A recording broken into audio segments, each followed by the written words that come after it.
अगर मैं आपसे कहूं कि एनडीए सांसदों के बीच वो भगदड़ मच चुकी है जो भगदड़ अभी तक मची नहीं थी।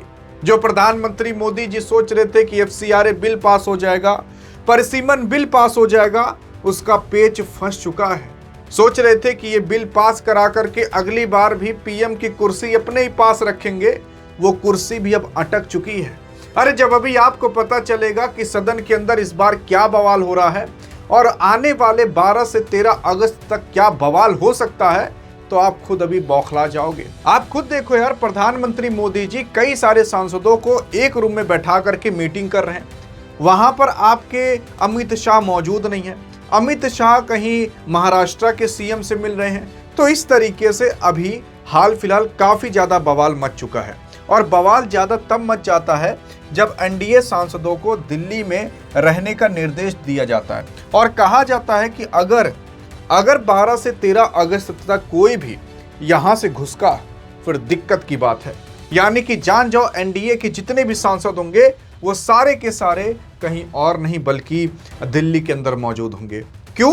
क्योंकि यार आपको पता होना चाहिए कि 12 से 13 तारीख तक ही सदन चलने वाला है। और जब 12 से 13 तारीख तक सदन चलेगा तो उसी में ही अब बड़े बड़े बिल पास होंगे। जैसे कि एक ठो है काफी बड़ा बिल जिसका नाम है एफसीआरए बिल। एफसीआरए बिल के तहत जो विदेश से फंडिंग आती थी उस पर अब सरकार निगरानी रखेगी। ऐसा विपक्षी दल चाहता नहीं है। अब एफसीआरए बिल अच्छा है कि खराब है, इसके बारे में हमने पिछले वीडियो में चर्चा किया था, आप जाकर वो देख सकते हो। तो आपको काफी ज्यादा अच्छे से समझ में आ जाएगा कि एफसीआरए बिल है क्या, किस तरीके से काम करेगा। तो अब जो गवर्नमेंट है वो सोच रही है कि एफसीआरए बिल पास करा लें, परिसीमन बिल पास करा लें। तो ये सब बिल जो विपक्षी दल वाले हैं वो पास नहीं होने देंगे। और इसी की ही प्लानिंग पूरी की पूरी आपके अमित शाह कर रहे थे। और आपको पता होना चाहिए कि जो अभी विपक्षी दल वाले नेता हैं वो बार बार बुला रहे थे कि भैया मोदी जी इंस्टीट्यूट को टारगेट करना बंद करो, अमित शाह को सदन के अंदर लाओ और उनसे जवाब मांगो कि दिल्ली के अंदर जो बच्चों को पीटा गया था, पैलेट्स गन चलवाई गई थी, उसका जिम्मेदार कौन था। लेकिन आपके अमित शाह आ नहीं रहे। लेकिन इधर खेला कुछ और ही चल रहा है। आपको और हमें लग रहा है कि यही हो रहा है ना। सुनिए तो सही क्या हो रहा है। असल में जो मोदी और शाह हैं उनकी पूरी प्लानिंग और पूरा टारगेट है एफसीआरए बिल और एक और बिल जिसका नाम है परिसीमन बिल। अगर ये दो बिल पास हो गए ना तो जान जाइए अगले बार का जो प्रधानमंत्री का पद रहेगा वापस इनके लिए सेफ बचा रहेगा। और यहाँ पर अगर आप देखोगे तो आपके जो राहुल गांधी साहब हैं वो लोग नहीं चाहते कि ये सब बिल पास हो। अगर ये सब बिल पास हो गया तो इनके लिए जंजीर नरक है। उसी के साथ साथ ये क्या कहते हैं, कांग्रेस और विपक्षी दल इसे अल्पसंख्यकों और जो एनजीओ के खिलाफ बताते हैं कि भैया ये काला कानून है। कौन सा काला कानून है? एफसीआरए जो कानून बनने वाला है उसी के ही बारे में ये लोग काला कानून कहते हैं कि बहुत खराब कानून आ रहा है। अब खराब कानून है कि अच्छा कानून है, इसके बारे में हमने वीडियो में चर्चा किया था। लेकिन हाल फिलहाल आपने देखा होगा कि ओम बिरला के साथ भी आपके अमित शाह दिखाई दिए थे। अब ओम बिरला के साथ क्यों दिखाई दिए थे, अब समझिए भैया मेन मुद्दा क्या है। पॉलिटिक्स के अंदर बहुत कुछ हो रहा है, बहुत कुछ हो रहा है। मैं आपको बता रहा हूँ। असल में हाल फिलहाल अगर आपको परिसीमन बिल, एफसीआरए बिल, तमाम बिल आपको पास कराना है तो आपको 2/3 मेजॉरिटी चाहिए रहता है, तब पास होता है सदन से। और भारत के अंदर जो सदन है उसके दो पार्ट हैं, एक तो लोकसभा है और एक तो राज्यसभा है, मतलब केंद्र के लेवल पर। तो जो लोकसभा है वहां पर अगर एनडीए की पूरी बात करें तो 293 था। लेकिन अभी 20 सांसद टीएमसी से और थोड़ा बहुत राघव चड्ढा आ गए, तो टोटल 25 सांसद और आकर के एनडीए के अंदर जुड़ चुके हैं। तो लोकसभा के अंदर एनडीए के पास टोटल 318 सांसद हैं। अगर 318 सांसद हाँ कह देते हैं कि भैया बिल को पास कर दिया जाए, जो कि कह देंगे, तब भी 2/3 की मेजॉरिटी ये नहीं पा पाएंगे।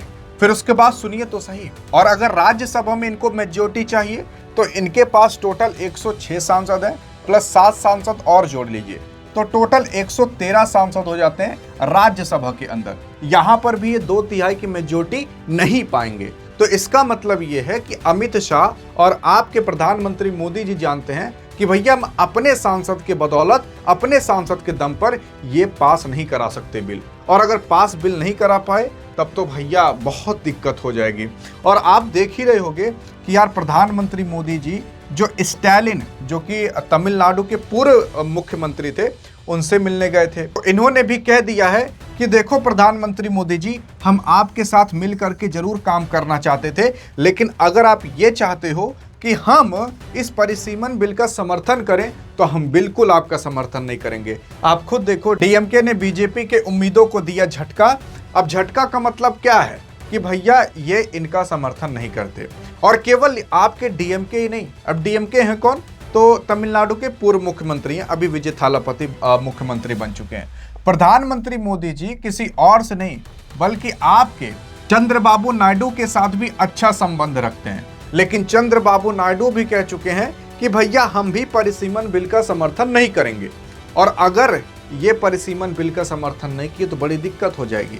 लेकिन अगर आप देखोगे तो ये दो के दोनों नेता साउथ से बिलोंग करते हैं, क्योंकि अगर परिसीमन बिल पास हो गया तो इससे साउथ के अंदर जो अभी करंट में नेता हैं उनको काफी ज्यादा नुकसान होगा, और वो नहीं चाहते कि परिसीमन बिल पास हो, और अगर बिल पास हो गया तो उनको काफी ज्यादा नुकसान झेलना पड़ेगा। और इसी वजह से कहा जा रहा है कि भैया ये परिसीमन बिल पास होना थोड़ा मुश्किल है, लेकिन इसी की तो व्यवस्था ये लोग कर रहे थे। अब देखो यहाँ पर आपके अमित शाह गए महाराष्ट्र में मिल के आ गए, इधर प्रधानमंत्री मोदी जी अलग अलग लोगों से मिल रहे हैं, लेकिन सबसे बड़ा खेल जानते हो इन लोगों के साथ नहीं हो रहा। सबसे बड़ा खेल आपके अमित शाह और मोदी जी करने वाले हैं ओम बिरला के साथ। मतलब ओम बिरला से ये कहवाएंगे कि अगर कोई भी शोर करे उस सांसद को निकालो, आप उस सांसद को निकालो, आप इस सत्र से निकालो पूरा। और अगर वो सांसद निकल गए, 50 से 60 सांसद निकालने पड़ेंगे। अगर इन्होंने विपक्षी पार्टी वालों के कई सांसद आपके ओम बिरला साहब ने निकाल दिए, तब तो ये बिल पास हो जाएगा, क्योंकि तब कांग्रेस के सांसद कम हो जाएंगे और एनडीए के सांसद तो उतने ही रहेंगे। तो जो 2/3 का मेजोरिटी रहता है ना, वो काफी आसानी से पा सकती है एनडीए यानी कि बीजेपी, अगर उधर के सांसद कम कर दिए गए। समझ आ रहा है? तो ये खेला हो सकता है, जरूरी नहीं है हो जाए, लेकिन ऐसा ही किया जा सकता है, वरना फिर ये बिल पास नहीं हो पाएगा। सबको पता है कि बीजेपी ये बिल कैसे भी करके पास करवा के मानेगी। इधर बात करें अमित शाह की, तो अमित शाह देखोगे तो यार एक जगह और फंस चुके हैं। जो स्टूडेंट का प्रोटेस्ट हुआ था, वहां पर जो पैलेट्स गन और जो लाठीचार्ज हुआ था, तो वहां पर भी ये कहा जा रहा है कि अमित शाह के कहने पर चला था। अब उनके कहने पर चला था कि नहीं, वो तो जांच पड़ताल होने के बाद ही पता चलेगा।